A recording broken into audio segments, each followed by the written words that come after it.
Superman and Lois, Season 3, Episode 10, Collision Course. The episode starts out with Lois having her final chemo treatment at Hobbs Bay Medical Center. She completes her final treatment. This time, at her last treatment, Clark, Jordan, Jonathan, and Sam all show up to support her. They all meet her up on the roof of the hospital along with her doctors and nurses, and she rings the bell 3 times to signify her end of chemotherapy treatment, and as she does, she says to everyone, "Screw cancer," and they all repeat it back, "Screw cancer," all with smiles on their faces and applauding her for finishing her chemo treatments. The next day, Clark tries to have some father-son time with the boys and comes up with something fun for them to do, and he is really excited about going to Wrestle Rumble 40 with the boys tonight only in Metropolis. He even bought a t-shirt for the occasion. He can't wait to go, only the boys have other plans and leave him disappointed and by himself. Lois goes to the DOD to interview Pia. She tries to get Pia to open up to her so she can get the truth about the old case and admit to framing Lex Luthor for the murder of Moxie. Lana is meeting with the governor of Kansas in Smallville to talk about the progress they are making in putting Smallville on the map and also talk cleanup from the fight between Henry Miller when he attacked John Henry Irons and Superman. She tells the girls that the meeting with Governor Jerry Wexler is a big deal. Before leaving the house, Lana asks the girls how she looks. As they are all talking, she says to the girls that the meeting with the governor, if it goes well, could lead to bigger things such as state senator or possibly Congress. As Lana leaves, Sarah gets a text from George Dean Jr. who tells her about a senior beer kegger party at the fairgrounds and says she should come. Things start to get weird between Kyle and Chrissy when he tells her that she should publish the photos taken at the fire of the mysterious ice in the paper. Chrissy says it's not really proof of anything, which ticks Kyle off. Before Lana meets with the governor, Chrissy tries to tell Lana that Kyle is getting suspicious and starting to snoop around about the Kents and how the Kent secret may be getting compromised. But Lana brushes Chrissy off before Chrissy can get a word out. Instead of hanging out with their dad, the boys get a text from Sarah who tells them about the kegger party and they both decide to go. Candace comes to town to be with Jonathan and all 3 of them go to the party. At the party, Jordan acts like a real jerk towards Sarah and George Dean Jr., especially when he sees them talking together, and Sarah calls him out on it. In Metropolis, Mateo is getting ready to go to the DOD to see his mom. He's dressed up in a nice suit with a bow tie, and before he heads out, his dad gives him cufflinks to wear. At the DOD, Lois goes into the room where Pia is being held to interview her. She is cooperative for a while until Lois mentions that she listened to the recording and tells her that she believes it was her making her voice sound like Lex Luthor's using her powers. The interview gets a little bit heated and Pia tells Lois thanks for visiting, and as Lois is on her way out, Pia says don't come back. The governor arrives in Smallville and Lana meets her as she arrives and also lets her know that the town press, the Smallville Gazette, will be with them today as they talk business, and Lana shows her around town and all the damage from the fight. Instead of hanging out with the boys like he planned, Clark goes to the DOD to talk to Sam to see how Lois's interview with Pia is going. At the kegger party, everyone is having a good time except for Jordan. Jonathan and Candace are having a good time and are glad to see each other again. Jordan picks up something with his super hearing and realizes it's the police coming to put a stop to the party. As all the kids hear the sirens and see the flashing lights, everyone starts to scramble. Sarah makes it to her car and she and George Dean Jr. get in, and Sarah and George speed off away from the fairgrounds. She kills her headlights so no one can see them. As they are driving, Sarah turns her lights back on and sees a deer standing in the middle of the road. She swerves to miss it, and as she does, the car loses traction with the road and is going and tumbling and hitting the ground multiple times. Jordan uses his speed and flying powers and saves both of them and gets them out of the car unhurt, and both George and Sarah realize they have been saved, and they see a figure fly away from the scene. The cops find them on the side of the road. Kyle comes to the scene of the accident and learns what happened and is very upset with Sarah. The police tell Kyle that they are charging her with a DUI.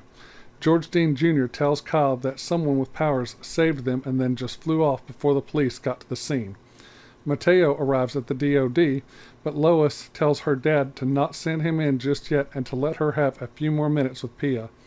As Lois goes back in to talk to Pia, Clark hears Jordan with his super hearing saying, "Dad, where are you? I need to talk to you now." Clark speeds off back home and meets a very upset Jordan. Jordan explains what happened to his dad, and Clark says, "Okay, well, whatever happens, we'll deal with it." Clark then smells alcohol and asks Jordan if he's been drinking. Jordan explains about the beer smell, and Clark is not happy with him about it, but he really gets upset when he realizes that Jordan lied to him.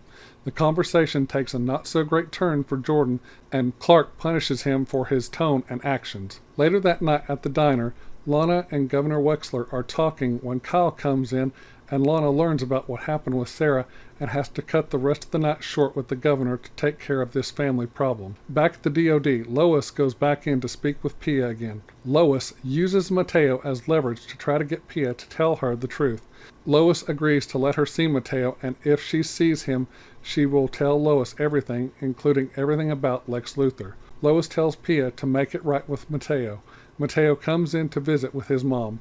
As Pia and Mateo are talking, he takes out one of the cufflinks and sticks her with it. Little does everyone know that Mateo is giving her the cure Bruno Mannheim found from Superman's blood, the ex-kryptonite, and the Bizarro Superman's body. At Lana's house, Sarah tries to explain herself when it is brought up that someone saved Sarah and George Dean Jr. Lana asks if it was Superman, and Sarah says no. Lana and Sarah look at each other, already knowing who it was that saved them, which angers Kyle because he can see right through them and realizes that they know who it is. He leaves the house in an angry state. At the DOD, Lois is talking to Clark on the phone about what happened with Jordan, and they decide to handle that later. Then Jonathan comes home, and Clark thinks he's been drinking as well, and Jonathan reassures his dad that he wasn't. After Mateo leaves, Lois goes back into Pia's cell, and she realizes that Pia looks a lot better, and realizes that Mateo did something to her and cured her, and now she has her powers back. She gets loose inside the DOD and destroys parts of the building. She takes Lois as her hostage so Lois can help her escape. Kyle comes to the Kent farm in an angry state, and Clark comes out to see what's going on, and Kyle demands to see Jonathan, thinking he is the one who put out those fires and saved Sarah and George Dean Jr. Kyle gets even more irate, and Clark tells him he needs to leave, and Kyle tries to get by him, and Clark stops him using only 2 fingers. While Clark is dealing with that, he hears Lois and the DOD are in trouble, and he tells Kyle to go home, and he will explain everything later. Clark flies off right in front of Kyle, straight up into the sky.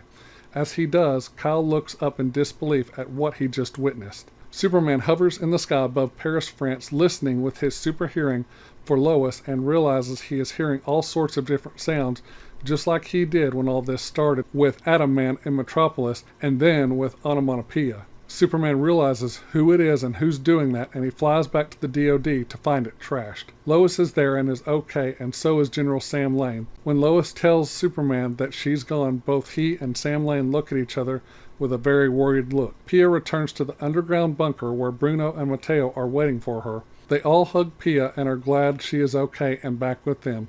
And that is how Superman and Lois Season 3 Episode 10, Collision Course, ends. Okay, this was another great episode. It was like an edge-of-your-seat, nail-biting thriller movie that just keeps you guessing and guessing. But before I talk about the entire episode, I'm going to talk about a particular character, and this part I'm going to get very heated because this character really pushed me to my last nerve.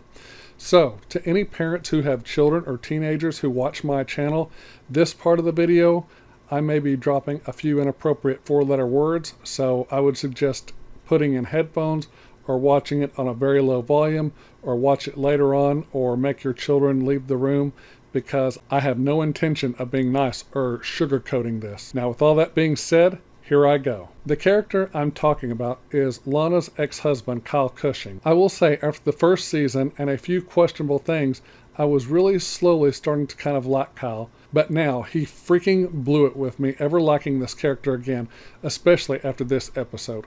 In fact, I wouldn't be sad if his character got killed off or died at the end of this season. So, Kyle, let me fucking ask you this. So it's okay for you to act like a royal ass and get pissed off when things don't go your way, and it is okay for you to keep things from your loved ones, such as when you were sleeping around on Lana with that bartender woman last season, only to have your oldest daughter find out you were cheating on her mom at her quinceañera party. And it is okay for you to hide the fact that you're in a relationship with Chrissy Beppo when you're supposed to be watching your daughters and then your youngest daughter goes missing.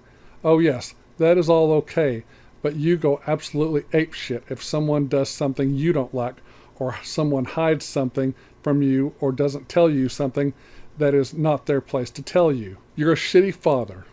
You're a shitty husband. You probably even suck at being a firefighter. Now, I have the highest regards and respect for anyone who serves in the military, or is a police officer, or a firefighter, or an EMT, paramedic, ambulance personnel, but I have a feeling you probably are one of those that is terrible at the job. The only thing you know how to do is whine and complain, stick your nose into things where it doesn't belong, and drink and get drunk. You had absolutely no right to try and persuade Chrissy to run those pictures in the newspaper when you had zero proof of anything. All you had was photos and a hunch. You had absolutely zero proof of anything. Then you flat out blame your oldest daughter and your ex-wife about something they can't tell you because it's none of your business, and they promised to keep the Kent's secret. But the last straw for me was after you left Lana's house and you drove over to the Kent farm in a very hot-tempered state and literally got in Clark's face and demanded to speak to the boys because of your little hunch about Jonathan being a superhero, and then you try to push Clark to the ground? Really? Clark told you to leave, and you refused, and you almost tried to rush him to get to the boys. Clark could have you arrested for doing what you did. You've been wanting to do that for a long time. You've always been jealous of Clark because he dated Lana when he and Lana were children or teenagers.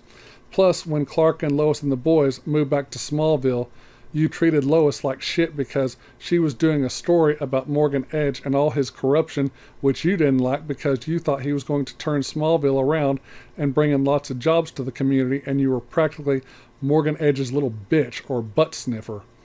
If it were me, I would have beaten the living crap out of you so long ago. I was actually thinking, at least he's not as bad as Annette O'Toole's Lana Lang's wannabe dirtbag boyfriend from the third Christopher Reeve Superman movie, Superman 3, whose name was Brad Wilson, who was also a school bully to Clark growing up. But I take that back, Kyle. You and Brad are the exact same. You're both dirtbags. So now, because of your stupidity and your temper, Clark couldn't save Lois and stop Pia from escaping the DOD, and now she, Bruno, and Mateo are out on the loose. And now you know Clark's secret, and you better keep your fucking mouth shut regarding Clark being Superman, you son of a bitch. And that's all I have to say on your sorry ass, or should I say, you sorry excuse for a man, father, husband, firefighter, and so on. The last thing I will say is this. To quote Hugh Jackman's Wolverine from the movie X-Men First Class, go fuck yourself, Kyle Cushing.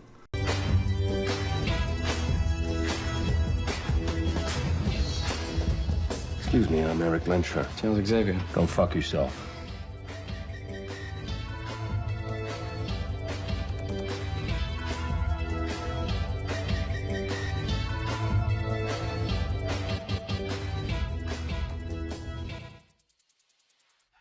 Okay, so now that I'm done with my rant on Kyle Cushing, I absolutely loved Tyler Hoechlin's portrayal of Clark in this one, especially when he's planning on spending the day with the boys and goes full-on nerd mode. I mean, it was really funny. Later on in the episode, we see how serious and frustrated his character becomes, especially when having to deal with Kyle being an asshole, and also having to deal with Jordan. Tyler Hoechlin is such a great actor and can hit all of the right beats where they are needed and give some awesome performances, and he never fails to give awesome performances. I'm not sure what's going on with Jordan. He's kind of becoming an asshole, and I didn't like that. He is so much better than that. Is he getting a hot head because of his powers, or is it his insecurities about everything? I mean, seriously, dude, settle down. I'm glad Lois is done with her chemotherapy treatments, and I really hope that her mastectomy goes well, and that after all of that the cancer is just a bad memory for her and the entire family. There's one character who was in this episode only that just made my skin crawl, and I thought she was an absolute bitch, and that was the governor of Kansas, Kerry Wexler, who came to Smallville to assess the damage that was done to the town after the battle between Henry Miller's Superman and John Henry Irons. I mean, she was just mean and cruel and just rubbed me the wrong way. I wanted to jump through the TV screen and literally punch her in the throat. I wonder if she is somehow related to the New York City judge Stephen Wexler from Ghostbusters 2. The way they both act, and as obnoxious as they both are, I wouldn't be a bit surprised if they were related. Whatever's down there, they must have put it there. No, he didn't! Shut up! I thought Sarah was a smart female character. Now, I don't think that anymore. I mean, for one thing, your mom is the town's mayor, your dad is a firefighter. You should have known better. I mean, that was just stupid, stupid, stupid. You should have known better than to have been at that party. You also should have not been drinking, and you sure as hell should not have been behind the wheel of a vehicle with alcohol in your system. You were not setting a very good positive example for your little sister Sophie. Get it together, Sarah. Stop doing all this stupid stuff. Okay, that is all I have to say about this episode, so now it's grading time. I'm going to give Superman and Lois Season 3, Episode 10, Collision Course, an A-. Here are my final thoughts. I thought that this was a really great episode. It really had a lot of twists and turns, and it keeps you on the edge of your seat and guessing. So now, since Pia is free, that makes everything more complicated for Clark, Lois, and everyone else. So now Mateo has become a criminal, and I am wondering how his arc is going to play out and how it will affect Natalie. And as far as Kyle goes, this is what I want to happen to you, sir.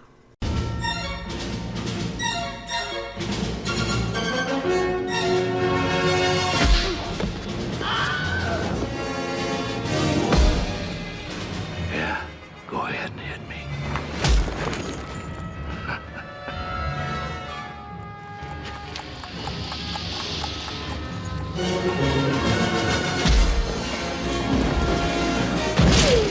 Alright, those are all my thoughts on this episode. So with that, I'm going to say thank you all so much for watching. Good night. God bless. I love all of you. I will see you all in the next video. Bye-bye.